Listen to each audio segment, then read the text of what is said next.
time to meet me in the game room. Oh, awesome. Thank you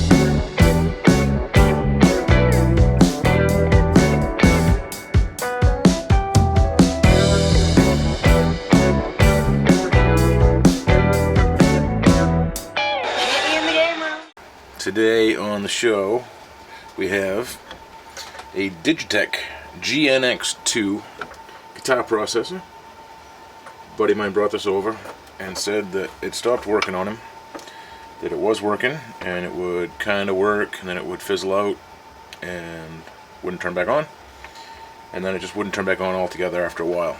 So I'm like, I don't know, dude, I've never looked at one of these before, but I'll take a look. So I got into the thing. Oh no, wait. First thing, let me put this over here. Okay. Alright, so first thing I'm thinking is maybe it doesn't have power. So here's the power supply. Okay. We're going to plug this baby in. What do we got here? We got 9 volts. So plug this in over here. Oof, if I can not trash the place too bad. Okay. And on a little voltage meter here. We'll go down to voltage. I'm going to go outside ground, inside positive, and I got nothing. And check that again. Nothing. 0.02. So that's a weird thing. So I called my buddy up. I'm like, hey, this power supply's dead. And he's like, oh, that's weird. It was always fine, but I guess that's why if it doesn't work anymore, the power supply could be the reason.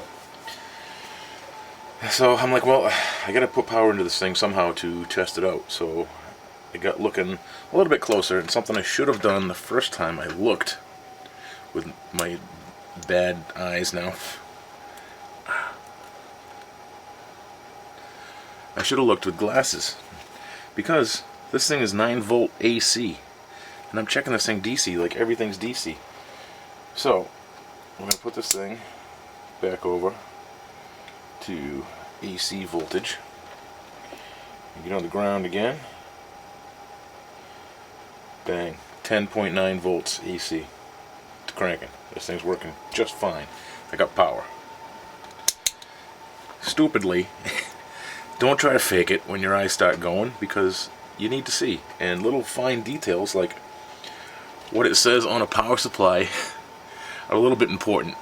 So this thing says 9 volt AC. Right there. There it is. 9 volts AC. Blind. Blind as a bat. So I'm like, okay, I got power. That's a good thing. So I open the thing up, and I mean, I don't know what I'm looking for. This is a guitar processor, not a video game console. I've never worked on one before, but I'm looking around for anything popped. I'm not taking this thing fully apart again, because there's a lot of screws, but I did take this off the top because you can see the problem area. These short ribbon cables, there's not a lot of play there. So I mean, I can go this way to the top of this board, or I can go down towards the front. But you can't go too far unless you take things apart. Anyway, just wanted to give you a good view. Make that thing up nice. If I just slide this down just a little bit here, I got 2 big ribbon cables that are connected, soldered on, and they don't make them to come off. It's very stupid. So right here we've got 1, 2, 3, 4, I don't know, maybe a dozen or so small capacitors and 5 or 6 big capacitors.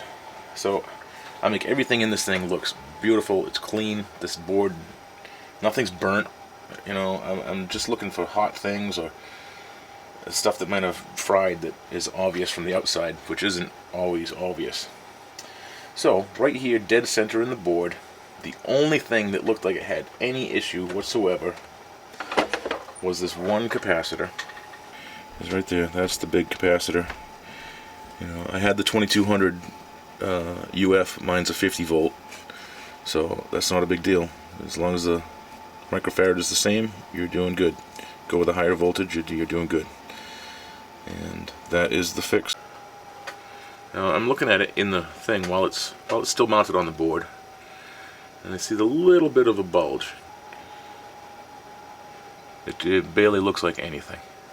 Okay, so this thing is 2200 microfarad 16 volt capacitor. Alright, so we've got a handy dandy little tester here. I could be doing it wrong. I don't know what I'm talking about here. Alright, one more shot here on the tester.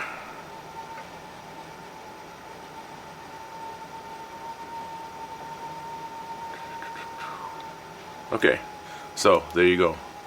It's showing that it's a capacitor, but it's showing that it's a 757.4 microfarad capacitor. And you can see right on there on the other side that, you know, it's supposed to be 2200. So I'm like, hey, cool. That doesn't look like it's out, but maybe it's out. It's the only thing in here that looks off whatsoever. So I put in this silly big capacitor here that says PSM on it, which is funny for the people that know. It's right there. That's the big capacitor. And I plugged it back in. And this was the results.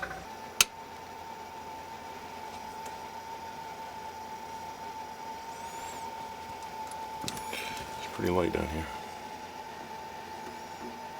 But there it is. It's alive. Let's rock. So that's it. That's all there is to it. The pedal's back together.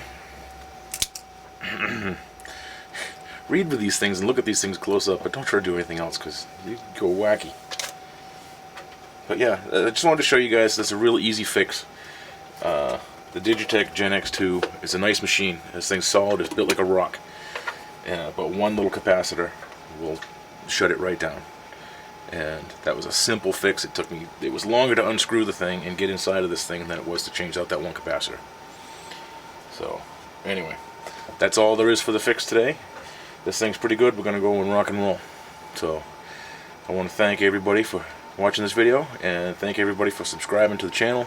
We got a lot of new subscribers. That's really awesome. I can't believe how many we got. It's crazy numbers.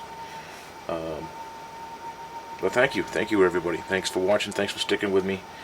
Hopefully we're going to do some more videos here. I've got a lot of broken things that I want to mess with. I got a lot of ColecoVision stuff to mess with. I know you guys like and got ColecoVision questions. So we're going to try to answer all of those and get on with this. So that's all for this episode of Meet Me in the Game Room.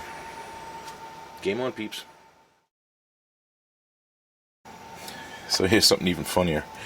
I just wrapped up this video. I got everything filmed I thought I was going to need, but I never showed the thing working, so I better do that.